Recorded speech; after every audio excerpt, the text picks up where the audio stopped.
akan jelaskan dengan kondisi kekinian yang lagi hit pada akhir-akhir ini, yaitu analisis tentang hak atas tanah di Kabupaten Tangerang, Kabupaten Sidoarjo, dan Kabupaten Bekasi.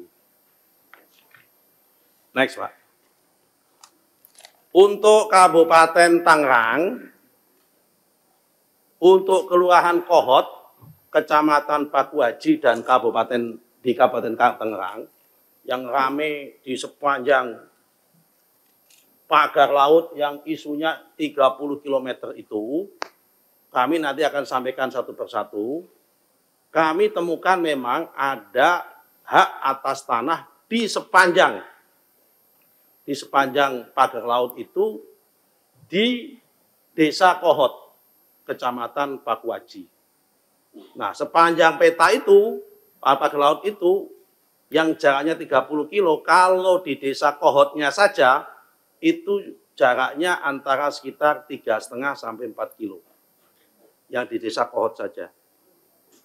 Itu terdapat 263 bidang hak guna bangunan dan 17 bidang hak milik.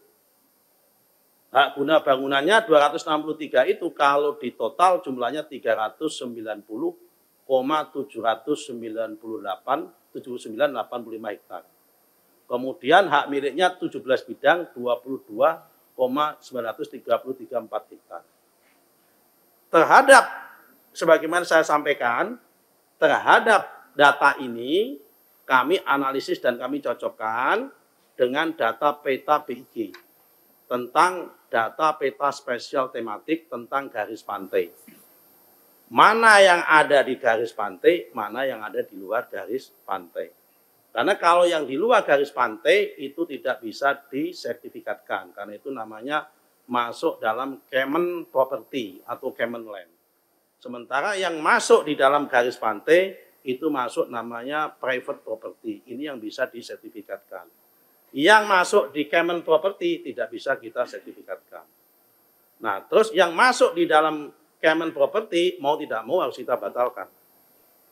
Yang masuk di Private Property sepanjang prosedurnya benar, bukti juridisnya benar, ya tidak kita batalkan. Yang masuk di dalam garis pantai. Nah, karena itu next selanjutnya, langkah selanjutnya adalah setelah kita cocokkan ada yang kita batalkan. Ya kan, pembatalan hak atas tanah. Sementara ini yang kita batalkan 50 bidang sementara ini. Ya kan, dari 263 dan 17. Yang kita batalkan 50. Sisanya Pak, sedang berjalan, masih kita on progress, kita cocokkan.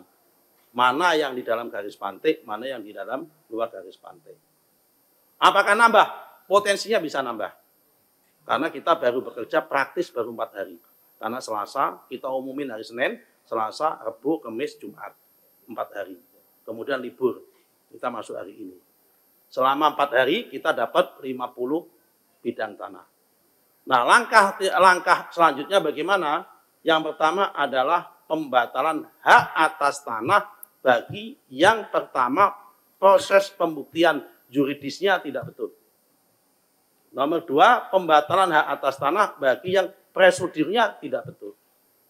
Yang nomor 3 adalah pembatalan hak atas tanah bagi apa yang bisa jadi juridisnya betul, bisa jadi prosedurnya betul, tapi fakta materialnya saat ini sudah tidak ada. Itu kita batalkan. Nah, kemudian nomor 2, kita melakukan audit investigasi terhadap proses penerbitan sertifikat tersebut. Dari hasil audit tersebut, kita merekomendasikan pertama, rekomendasi pencabutan lisensi kepada KJSB, Kantor Jasa Survei Berlisensi. Karena yang melakukan survei dan pengukuran itu perusahaan swasta. Karena di kita menggunakan 2 survei. Pertama, survei oleh petugas ATR BPN. Yang kedua, bisa lewat jasa survei berlisensi, tapi disahkan oleh petugas ATR BPN. Nah, kemudian kita memberikan sanksi berat, pembebasan dan penghentian dari jabatannya pada mereka yang terlibat kepada 6 pegawai dan sanksi berat kepada 2 pegawai. Nah, nama-nama pegawainya siapa saja kami nggak bisa sebut, ya kan? Kami hanya sebut inisial. Yang pertama adalah JS, Kepala Kantor Pertanahan Kabupaten Tangerang pada masa itu. Kemudian SH, ex Kepala Seksi Penetapan Hak dan Pendaftaran. Kemudian ET, ex Kepala Seksi Survei dan Pemetaan. Kemudian WS, Ketua Panitia A. Kemudian YS, Ketua Panitia A. Kemudian NS, Panitia A. Kemudian LM, ex Kepala Survei dan Pemetaan setelah ET. Kemudian KA, ex PLT, Kepala Seksi Penetapan Hak dan Pendaftaran. Ini 8 orang ini yang sudah diperiksa oleh inspektorat dan sudah diberikan sanksi oleh inspektorat, tinggal proses peng-SK-an saksinya dan penarikan mereka dari jabatannya tersebut. Lanjut. Nah, berdasarkan Permen ATR BPN nomor 16 tahun 2022 tentang kewenangan penerbitan hak atas tanah, penetapan hak atas tanah atau pemberian, kita itu mengenal 2. Pertama adalah pemberian dalam bentuk konversi dari GIRIK menjadi SHM, sama pemberian hak dari tanah negara menjadi HGU, HGB maupun hak milik. Nah, hampir semua proses yang terjadi ini prosesnya adalah konversi. Konversi dari GIRIK. Rata-rata GIRIKnya tahun 1982. Jadi ini tidak pemberian hak baru. Ini adalah konversi hak GIRIK. Nah, supaya tidak liar, memang di kita ini mengandung ataupun menganut prinsip full delegasi. Pendelegasian sampai tingkat bawah, wilayah, dan kewenangan pusat. Jadi di sini kami jelaskan hak milik perorangan atas tanah yang luasnya tidak lebih dari 50.000 meter dan tanah non pertanian yang luasnya tidak lebih dari 5.000 meter. Jadi kalau hak milik perorangan, tanah pertanian yang luasnya tidak lebih dari 50.000 meter, 5 hektar, dan tanah non pertanian yang luasnya tidak lebih dari 5 meter, itu 5.000 meter itu adalah kewenangan mutlak dari kantor pertanahan. Jadi dalam hal ini adalah kewenangan mutlak dari kantor kewenangan Tangerang. Kemudian hak guna bangunan HGB perorangan yang luasnya sampai dengan 10.000 meter atau 1 hektar. Kemudian hak guna bangunan badan hukum yang luasnya sampai dengan 30.000 meter. Nah, kemudian kantor wilayah hak milik perorangan tanah pertanian yang luasnya lebih dari 50.000 meter sampai luas batas maksimum dan tanah non pertanian yang luasnya antara 5.000 sampai 15.000 meter. Kemudian hak guna bangunan perorangan lebih dari 10.000 meter sampai 20.000 meter. Kemudian 3 hak guna bangunan badan hukum yang luasnya dari 30.000 meter sampai 250.000 meter. Menteri itu ngurusin hak guna bangunan badan hukum yang luasnya di atas 250.000 dan hak milik perorangan yang luasnya non pertanian yang luasnya di atas 15.000 meter dan hak guna bangunan perorangan yang luasnya di atas 20.000 meter. Ini yang ditangani oleh Menteri. Lanjut. Berdasarkan Undang-Undang Nomor 5 Tahun 1960, JOPP 24 Tahun 1997. Nah, di sini kita ada 2 bentuk kewenangan. Pertama adalah ketentuan konversi Nomor 5 Tahun 1960, itu kewenangan konversi hak atas tanah yang memberi wewenang sebagaimana atau mirip dengan hak yang dimaksud dalam pasal 20 ayat 1 sebenarnya sebut dengan nama sebagai di bawah yang ada pada mula berlakunya undang-undang ini. Mulai dari hak agendom, kemudian fair bonding, persil, letter C, kemudian GIRIK lah. Ini adalah konversi. Nah, kemudian